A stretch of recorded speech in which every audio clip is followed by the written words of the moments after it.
Hey guys, welcome back to another video. I'm gonna start this part off with chapter 5. This part gonna be a little bit deep, so even though it's a book, it get deep because at some point I'm gonna read the therapy notes, because it's a confession that's gonna be made with Dolan and his friend Miko, and that part is deep, so it's confession. And once I start to read it and it sounds, if somebody went through this type of trauma, you might not want to just listen to the rest of the letter. On this part, you might want to kind of tip around. I don't know if somebody went through this trauma, but even though it's a book, but sometimes some stuff triggers people if they went through some kind of experience, a bad experience in their life or whatever. But yeah, we're gonna get into chapter 5 of this book, but I'm gonna sit down and go through chapter 5, and then I'm gonna actually read the confession with the letter. Okay, guys, I'll be back. I'm actually in the kitchen cooking some breakfast, but I'm gonna sit down and get into chapter 5 with y'all. Okay, guys, I'll be back. Bye, guys.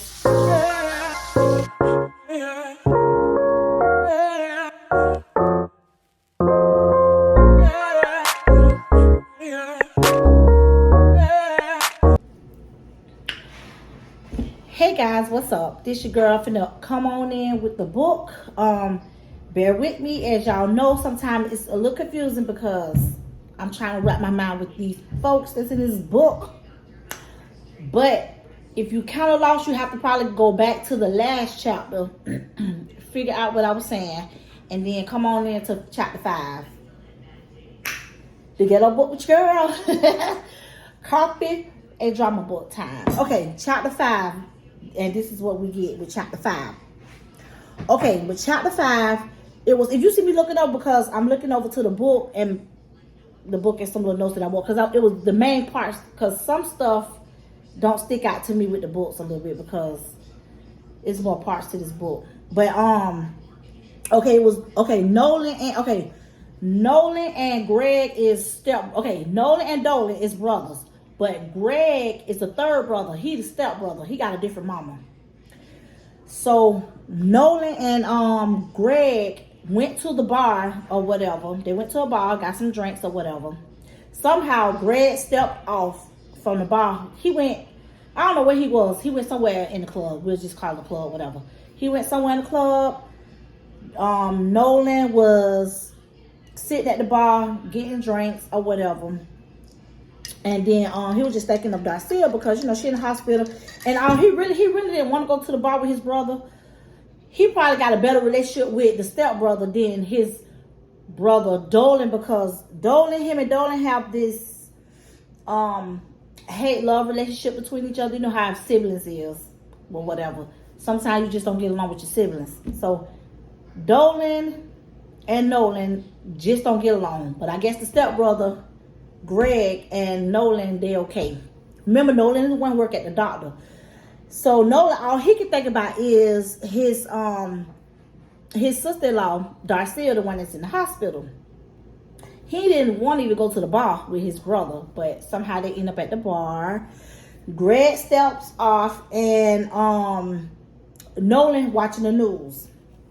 It was 3 women who potentially supposed to got killed, but maybe I don't think all of them. No, all of them wasn't prostitutes. It was one prostitute. But they found one girl dead on the news that Nolan watching. He in the bar. You know how people watch TV in the bar. So one girl they found dead. One of the girls, she missing. The one that's missing is Miko. Remember Miko?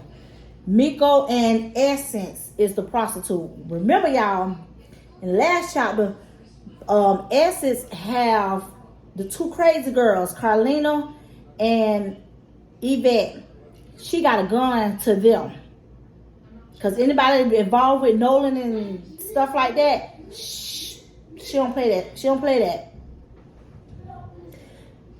The girl, remember, that's how Carlina and Yvette, them two there was the crazy ones, right?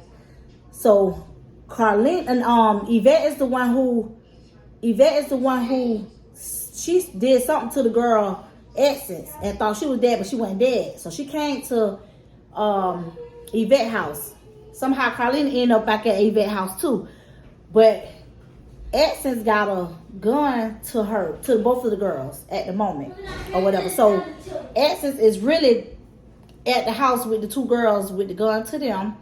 People don't know where she at. They think she probably dead. So, but the girl Miko or whatever, y'all finna hear the story about her in a second. Give me a second. I hope I ain't confused y'all. Okay, Dolan. Okay, now this is where the girl Miko come in place somewhere in the story. Dolan, the other brother, and Miko walked in the bar. So somehow all of them in there, Dolan, Miko walk in together, and the other two brothers already been in the bar. Cause Nolan, remember, he watching the news. So, they are him and Dolan and Nolan, they don't get along. So he was like, wondering like, why Dolan walking up here in the bar and his wife in the hospital? Why you with this chick, but your wife in the hospital or whatever? Cause I already Nolan was feeling like, shit, I'm really mad that you married, you married her, even though that's my sister-in-law. I'm in love. I'm really in love with this girl, but why the fuck you still up here with this broad here and your wife in the hospital fighting for her life, even though she's doing okay, but she still fighting for her life. She in the hospital. So Nolan somehow got up from the bar or whatever, because him and his brother don't fuck with each other like that. So Nolan got up because he kept receiving phone calls, bite. So you got these other hospitals, they found out that he did this miracle surgery on the sister-in-law. So they like, man, Nolan, we see the surgery you did. We got a good spot for you as a chief if you're willing to take this position, but this position ain't in the same town. You got to go out of town for this position. He will be the chief of all the staff. Even though he got this great opportunity, but you still saying no because you feel like there's a slight chance with you and this girl, you and this sister-in-law. You feel like you ain't finna put this on the line with what's going on with the baby that's supposed to be yours, that's on the way. And you just, all the stuff you helped her through, you not finna leave this girl. You gonna put this job you gonna put this opportunity, I would say. You gonna put this opportunity to the side because you can always be like, I think I'm ready to take this position. But right now, you're gonna just put it to the side for now. I guess see what happens or whatever. And then figure out if you're gonna, go back and take the position or whatever. Because right now, your main focus is the sister-in-law, which is it shouldn't be. So, he turned the job down somehow. So, you got Dolan. So, he's trying to turn the job down. So, that conversation went on. He done with that. Back to Miko and Dolan. So, Miko trying to figure out, okay, I got him to the bar. I just want to talk to him for a minute and see if he gonna go to therapy. Okay, Miko. Okay, let me read something to y'all. Let's go back to the characters. Miko is Dolan's friend from high school who fallen in love with him until the friendship ended because of the promiscuity. Y'all know I can't say her promiscuous ways. She trying to win him over. That's Miko. So, they was high school. That was like her high school sweetheart or whatever. Okay, Miko see a therapist because something happened to her. We're finna find out what happened. Miko, her therapist named Dr. Ross. That's Miko's therapist that she's seeing because she's going through something. And this was finna happen because I'm finna read something to y'all. The main part of the story, and I'm finna read to y'all. So Miko, talking to Dolan and saying, I'm really going through therapy because really he thought she was kind of, not like a whore, but she had like some promiscuous ways of just sleeping around with, you know, different men from time to time, but not like just being a plain slut bucket. So, you know, he giving her this, you know, benefit of the doubt. Okay, I'm gonna see what's going on, because obviously it's something she want me to, you know, hear her out. So I'm gonna do this. I'm gonna hear her out, and we gonna go see this therapist. So that boom, they leave the bar. Miko and Dolan leave the bar or whatever. So give me a second, because I'm finna read something to y'all. Hold on. Okay, guys, let's get into this part. I'm finna look down at the book right now for real and just read some parts, but then I'm gonna go to right directly into the part I want y'all to hear. Okay, here we go. Now this the part where they made it to the therapy section or whatever. This the therapist talking. I'm so glad you got him to participate, the therapist exclaimed. Hello, Dolan. I'm Dr. Ross. Thank you for coming. My pleasure, I told her. You're doing a wonderful job. She even looks different. We're trying our best, Dr. Ross added. Miko, I'll let you tell Dolan the same way you told me in your own words that you like to confess, what you like to confess to him. Miko nodded and told her story. She was like, I was a normal teenager with interest in music, fashion, magazines, and boys. Meeting you was the best thing that happened to me. My mother was struggling to make ends meet, and my daddy wasn't around much. Mom worked 2 jobs to put food on the table, and I was home alone a lot. When I wasn't on the phone with you or Carlina, I was over at one of your houses. One night, I decided to stay home and clean up the house for my mom. She worked so hard, and I just wanted to put a smile on her face. I had just finished the bathroom, and I decided to take a shower to wash the sweat off me when I heard a knock at the door. I put on my robe and went to answer it. My friend Ricky was there. Ricky. Remember Ricky? Okay. Child, I put the coffee to the side, honey. Let me take a little swig, y'all. Here's the letter. Now, this is Miko telling her friend Dolan what's going on. Here we go. Hi, Miko. I came over to bring you this. Okay, I'm sorry. This the friend Ricky portraying to be this how you think of this when the devil come in. But she letting Dolan know I wasn't promiscuous. It's just some shit went down. But I'm gonna tell you what happened. So here we go. Hi, Miko. I came over to bring you dinner. That's Ricky. He said, I hated people to come over without calling, especially when I was home alone.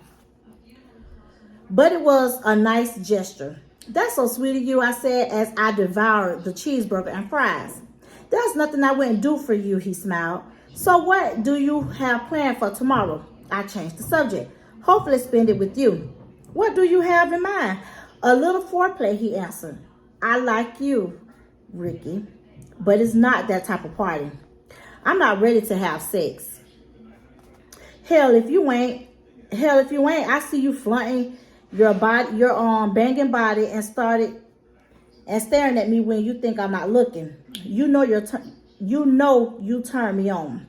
I don't know what you're talking about, Ricky. You're a good friend, but I don't want you like that. That's not what your body language says. I'm sorry if I'm sending you mixed signals, Ricky. But I think you should go. My mom will be home in a minute, and I need to get this house cleaned up. I laughed nervously. Bullshit. She won't be home for hours, and I can tell you already cleaned up. This place looks spotless. I know the drill because I watch you. You never know who watching, guys. Watch me? What drill? You get up and go to bed at the same time every day. I know what time you eat and take a shower. And I know you're ready to get all of this, he said as he unzipped his pants, releasing his brick-like package. I got up to run, but he grabbed me by the hair and yanked me down. He tore my robe off and hurled me on the couch, hurled me over the couch. He held me with one hand and tore my panties off with the other. I bit, scratched, and clawed at him to no avail. I pulled some of his hair and dug my nails into his skin, drawing blood. Bitch, he snarled, slapping me so hard I felt a headache coming on. You want it rough, don't you, whore? Ricky, stop. If you leave me now, I won't tell. You won't tell anyways. I'm getting some of this loving today and you'll come begging for more. Just calm down. It'll be easy. Why? You asked for it. You bitches always ask for it. He grabbed his huge rod and tried to shove it into me. I prayed he wouldn't be able to get it in without lubrication. But he was damn sure trying, and I was in so much pain. Just when I almost gave up, I felt him rise up. Someone had pulled him off me. It was his friend Kenneth. Hey man, are you sure everything's okay? I can hear you screaming from outside. Damn man, I didn't get a chance to do anything yet. I thought you was coming to warn me somebody was coming. Some lookout you are. Go back out there and watch out for me. I don't know about this man. I don't think she's feeling you. She wants it. Right before you got here, she told me she liked it rough. I was only giving her what she asked for. Please. 1 second, y'all. Look at her begging. He lied. Go back out there. We don't want her mother pulling up on us. Kenneth hesitantly, walked back outside and Ricky took my virginity. So Dolan asked, why you didn't tell me that? I would have beat his ass. I blurted. I couldn't tell a soul, not even my mother. And that usually happens with people. It's very common for a victim to feel guilty, depressed, responsible for an attack, and keep a secret to themselves. Dr. Ross confirms sometimes they take it to the grave. They take it to their grave. I'm so sorry that happened to you. But how did you end up with Nolan? That's my friend. Has Carlina written all over it. Remember, he said has Carlina written all over it. That bitch Carlina. Hold on to your hat, she winked. Unfortunately, we out of time, Dr. Ross interrupted. Do you think you can come to another section, Dolan? Sure. I told them as we got up to leave, Miko was disappointed, but she agreed to wait. That's chapter 5, y'all. Dang. She took him all the way to the therapy section just to say I was raped. It wasn't because you thought I was being a hoe and I wanted to sleep with all these men. Somebody took something from her. So, yeah. Ooh, y'all. And Nolan name always come up. Look, Nolan name came back up. And Miko. So, we're gonna get in chapter 6, y'all. So, yeah, guys. That's chapter 5. It's a little deep. So, we're gonna see what happened in chapter 6. So, we know Essence got Carlina and Yvette at gunpoint or whatever. So they think she probably dead. She not dead. Miko went missing. She not missing. She in therapy section with Dolan. The wife still in the hospital. She got to get therapy section. The brother Nolan still infatuated. He not taking no extra chief job, even though it's a lot of money. That's like him making $50 an hour, turning down. Say he made $50 an hour. He probably turning down $90-something an hour just because he want to be with his sister-in-law. Like, really? You really see a future with that? Well, okay. But yeah, guys. I'll see y'all next time with chapter 6. Y'all take care. Bye, guys.